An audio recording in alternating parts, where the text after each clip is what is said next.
नमस्कार। आज हम दुनिया के एक बहुत बड़े फाइनेंशियल थिंकर रे डालियो की एक बड़ी चेतावनी को समझने वाले हैं। एक ऐसी चेतावनी जो एक बहुत बड़े ग्लोबल बदलाव की तरफ इशारा कर रही है। अब देखिए, ये सिर्फ किसी स्टॉक मार्केट के गिरने की भविष्यवाणी नहीं है।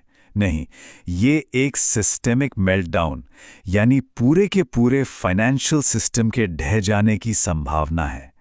एक ऐसा रीसेट जो पिछले 100 सालों में किसी ने नहीं देखा। तो इस सवाल का जवाब जानने के लिए हमें पहले उस इंसान को समझना होगा जो ये चेतावनी दे रहा है, और उन हिस्टोरिकल पैटर्न्स को देखना होगा जिनकी उन्होंने पहचान की है। ठीक है, तो चलिए इसमें गहराई से उतरते हैं। हम देखेंगे कि रे डालियो आखिर हैं कौन, उन्होंने ऐसा कौन सा ऐतिहासिक चक्र खोज निकाला है, आज के वो कौन से वार्निंग साइंस हैं, भारत के लिए इसके क्या मायने हैं, और सबसे ज़रूरी, इसकी तैयारी कैसे की जा सकती है। तो सवाल ये उठता है कि आखिर इतना बड़ा दावा कर कौन रहा है। देखिए, रे डालियो सिर्फ एक निवेशक नहीं है, वो आर्थिक इतिहास के एक बहुत बड़े अध्येता हैं। उन्होंने ब्रिजवाटर एसोसिएट्स की स्थापना की, जो दुनिया का सबसे बड़ा हेज फंड है, मतलब एक ऐसा फंड जो बड़े निवेशकों का पैसा मैनेज करता है। उनकी रिसर्च एक ऐसे पैटर्न की ओर इशारा करती है जो बार बार दोहराया जाता है, और उनका मानना है कि हम अब उसके एक बहुत ही क्रिटिकल स्टेज पर पहुंच रहे हैं। डालियो का जो मूल तर्क है वो ये है कि साम्राज्य एक तयशुदा लाइफ साइकिल को फॉलो करते हैं जो करीब 50 से 150 साल तक चलता है। और ये सिर्फ एक इकोनॉमिक साइकिल नहीं है, बल्कि इसमें जियोपॉलिटिकल पावर का शिफ्ट भी शामिल है। अब ये स्लाइड बहुत दिलचस्प है। ये एक साम्राज्य के बनने से लेकर बिखरने तक की पूरी कहानी दिखाती है। चलिए इसे एक एक करके समझते हैं। पहला चरण होता है नई विश्व व्यवस्था। जैसे 1944 में अमेरिका और उसके डॉलर ने दुनिया पर अपना दबदबा बनाया। इसके बाद आता है शांति और उत्पादक विकास का दौर, जब देश खूब तरक्की करता है। लेकिन फिर आता है तीसरा स्टेज, कर्ज का बुलबुला, जब लालच बढ़ता है और कर्ज हद से ज्यादा हो जाता है। और जाहिर है ये बुलबुला एक दिन फटता है, जैसा हमने 2008 के संकट में देखा। इसे संभालने के लिए सरकारें पांचवें चरण में जाती हैं, मनी प्रिंटिंग मेनिया, मतलब अंधाधुंध पैसा छापना, जिससे करेंसी की वैल्यू गिर जाती है।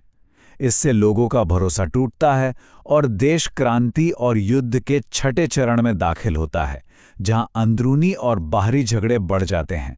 और आखिर में सातवें चरण में पूरा सिस्टम रीसेट हो जाता है और एक नई ताकत उभरती है। डालियो का यही तर्क है कि अमेरिका आज इसी चक्र के आखिरी चरणों में है।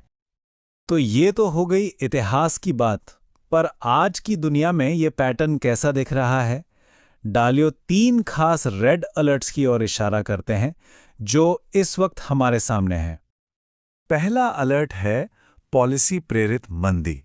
देखिए, ये कोई आम मंदी नहीं है जो बाजार के उतार चढ़ाव से आती है। ये सरकार की अपनी नीतियों की वजह से आ रही है। जैसे चीन के सामान पर जो टैरिफ लगाए गए हैं, उससे लागत बढ़ेगी और ये बोझ आखिर में आम लोगों पर ही आएगा, जो महंगाई का एक टाइम बम बना रहा है। दूसरा, दुनिया अब अमेरिकी संपत्ति जैसे कि स्टॉक्स और बॉन्ड्स कम खरीद रही है। अब जब किसी चीज के खरीदार कम हो जाते हैं तो क्या होता है? उसकी कीमत गिर जाती है। और अगर ये ट्रेंड ऐसे ही चलता रहा तो अमेरिकी बाजारों में एक साइलेंट क्रैश आ सकता है। और तीसरा अलर्ट है एआई यानी आर्टिफिशियल इंटेलिजेंस पर कब्जे की दौड़। डालियो इसे पुराने जमाने की परमाणु हथियारों की होड़ के बराबर मानते हैं। सीधी सी बात है, जो भी देश इस रेस को जीतेगा वही दुनिया की अगली महाशक्ति बनेगा। अब ये सब सुनकर शायद लगे कि अरे ये तो अमेरिका की बात है, हमें क्या, पर ऐसा बिल्कुल नहीं है। भारत में बैठे लोगों के लिए इसका असल में क्या मतलब है, चलिए देखते हैं। ये स्लाइड हमारे और अमेरिका के बीच का सीधा कनेक्शन दिखाती है।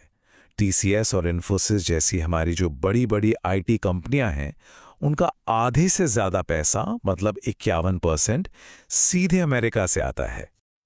तो समझने वाली बात यह है कि अमेरिका का संकट वहीं तक नहीं रुकेगा, उसकी लहरें भारत तक जरूर पहुंचेंगी।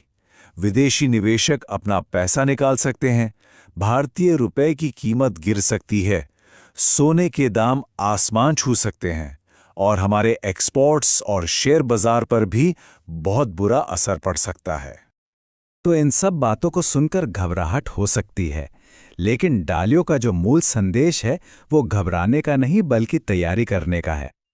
हमेशा याद रखिए, हर बड़ी गिरावट अपने साथ एक मौका भी लेकर आती है, उन लोगों के लिए जो इसके लिए पहले से तैयार होते हैं। तो इस तूफान से बचने का तरीका क्या है? डालियो के हिसाब से जवाब एक बहुत पुरानी और सिंपल सी कहावत में छिपा है, विविधीकरण या डाइवर्सिफिकेशन।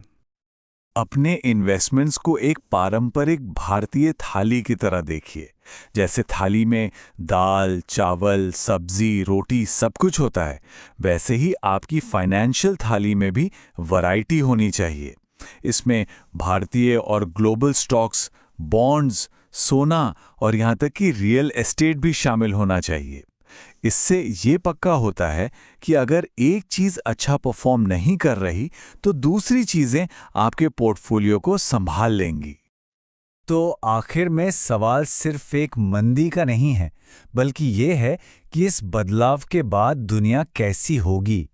क्या हम एक नई ग्लोबल रिजर्व करेंसी देखेंगे या दुनिया एक डिसेंट्रलाइज्ड फाइनेंस की तरफ बढ़ेगी? आने वाले कुछ साल हमारी फाइनेंशियल दुनिया को पूरी तरह से बदल सकते हैं। अब देखना यह है कि ये एक रीसेट होगा, ये एक नया पुनर्जन्म।